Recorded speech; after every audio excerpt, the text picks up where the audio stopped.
Hello everyone and welcome to today's video.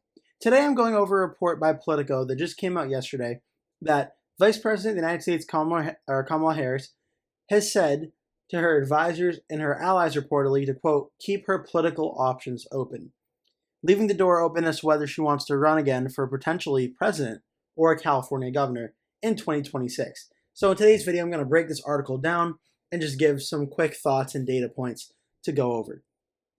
So the article begins by saying Kamala Harris has been lying low since her defeat in the presidential race, and she's been spending time with her family and senior aides in Hawaii before heading back to the nation's capital. But privately, the vice president has been instructing advisors and allies to keep her options open regarding a possible 2028 presidential run and even potentially a run for a governor of her home state of California in 2026. Harris reportedly said in phone calls, quote, I am staying in the fight. She is expected to explore these and other possible paths forward with her family members in the coming winter holiday season. According to 5 people in the Harris inner circle who were granted anonymity to discuss internal dynamics, her deliberations follow an extraordinary 4 months in which Harris went from President Joe Biden's running mate to the top of the ticket, re-energizing Democrats before ultimately crashing on election night. And it also needs to be noted that most of the quotes in this article are from Democratic advisors and friends of the vice president, so it's going to be very favoritive analysis of her. So just bear with that, just letting you know for full transparency. Quote, she doesn't have to decide if she wants to run for something again in the next 6 months, said one former Harris campaign aide. The natural thing to do would be to set up some type of entity that would give her the opportunity to travel and give speeches and preserve her political relationships, essentially laying the groundwork to run without having to say she's actually running. Most immediately, Harris and her advisors are working to define how and when she'll speak out against Donald Trump and reassert her own role in the Democratic Party. Closing out her term as vice president, she's set to preside over certifying the November election she lost to on Donald Trump, and then appear at the once and future president's inauguration on January 20th, 2025. Another aide said, quote, there will be a desire to hear her voice and there won't be a vacuum for long, a person close to Harris said.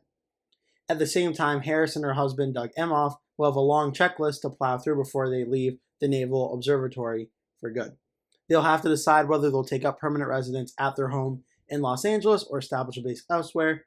No matter where Harris and her family live, some around her have expressed concerns about her safety as Secret Service protection expires 6 months after stepping away. Following her meteoric rise in Washington, California, there are internal questions about standing up a federal committee to raise money. It'll be the first time in 2 decades a former senator and career prosecutor will be out of public office. That means she'll be standing up a personal office and nurturing her massive online presence without the organizing principle of day-to-day governing.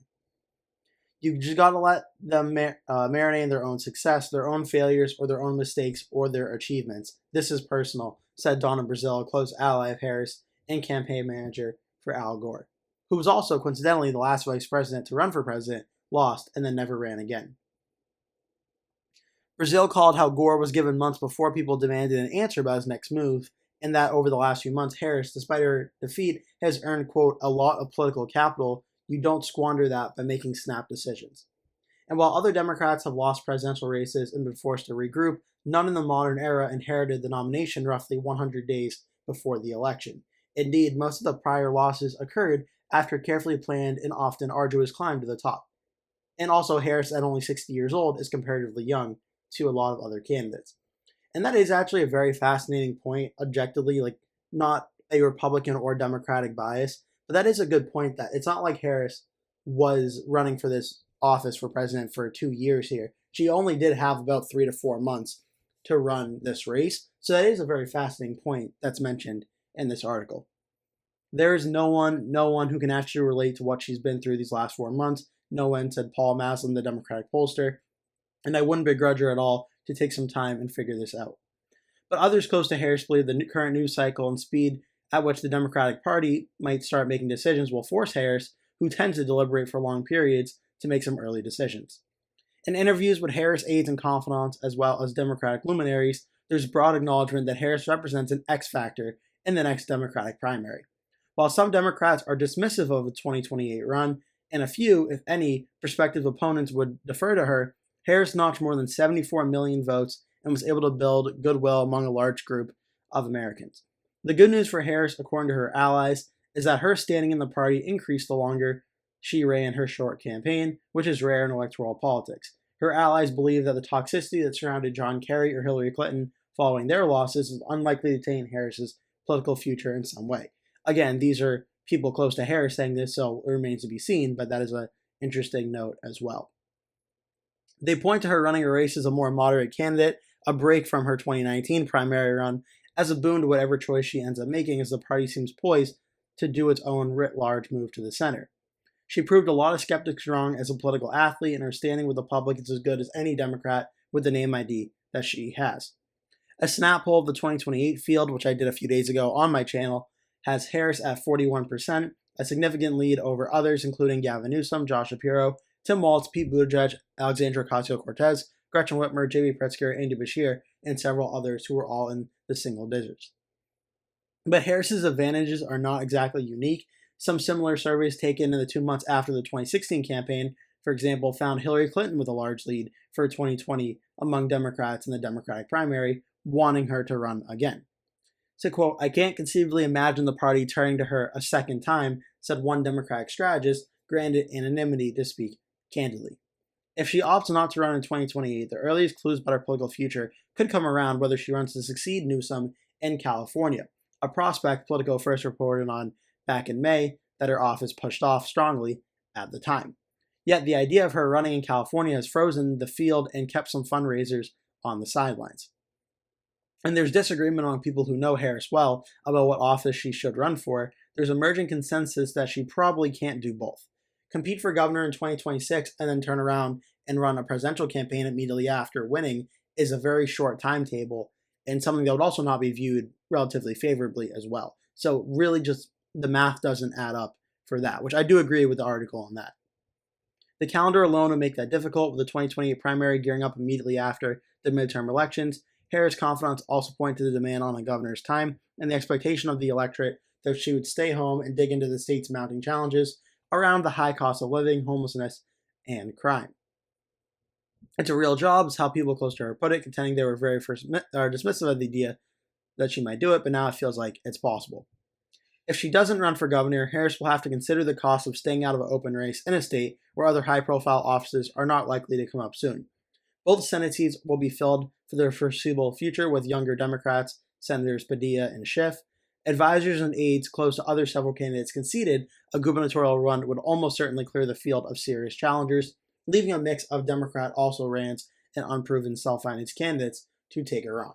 It is also need to be noting the state has not elected a Republican to office since Arnold Schwarzenegger back 20 years ago nearly, and Harris would be about 70 after 2 terms, which means she could potentially still run in 2032 or later for president at the end of her 2 terms serving as governor. She is not someone who makes rash decisions. She takes sometimes a painfully long time to make decisions, so I would pretty much guarantee you she has no idea what her next move is, said Brian Brokaw, a former Harris aide who has remained close to her inner circle. He said, "Could she run for governor? Yes. Do I think she wants to run for governor? Probably not. Could she win? Definitely. Would she like the job? I don't know. Could she run for president again? Yes," Brokaw said. Would she have a whole bunch of skepticism from the outset because she has run in a full-length Democratic primary where in 2019 she didn't even make it long enough to be in the Iowa caucus? Then she was the nominee this year.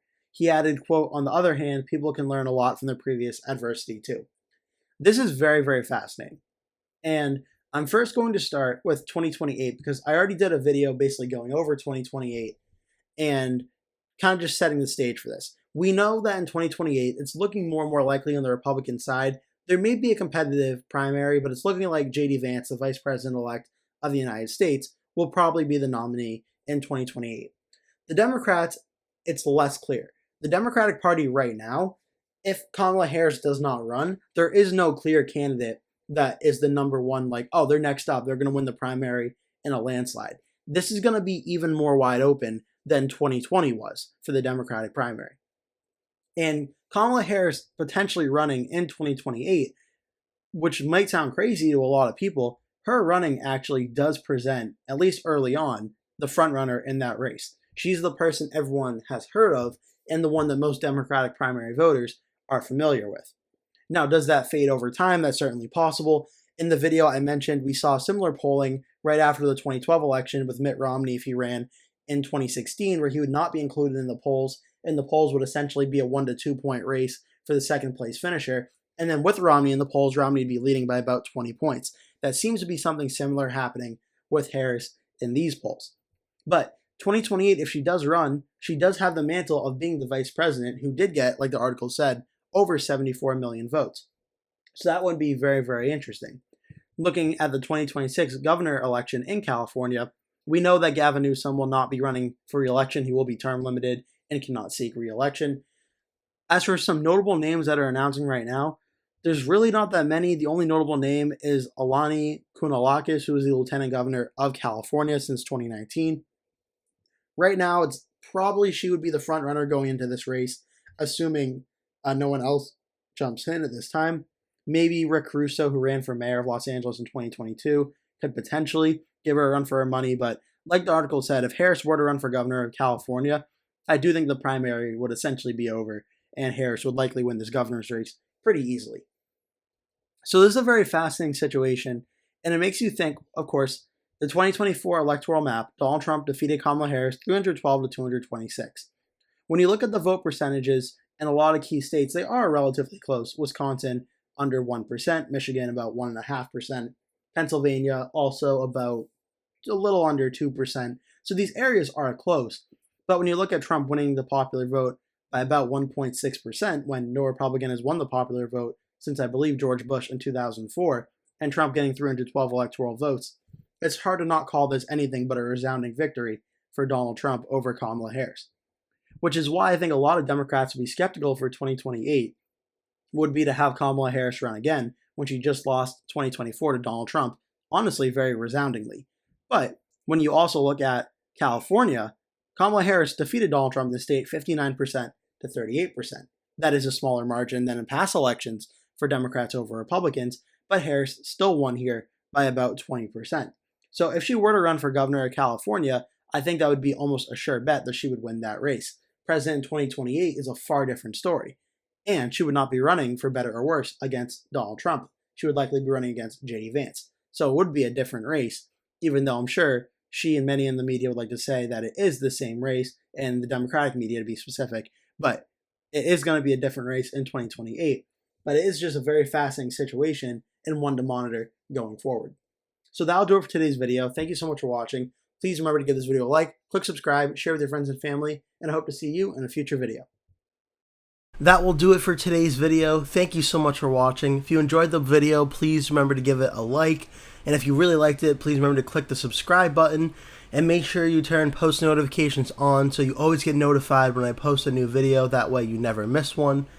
Also, please remember to share this video with your friends and family if you really like the video. And remember to stay tuned because I'll be posting at least one video every single day leading up until Election Day. So I'd really appreciate it if you keep coming back and watching those videos. Thank you so much for watching, and I hope to see you in a future video.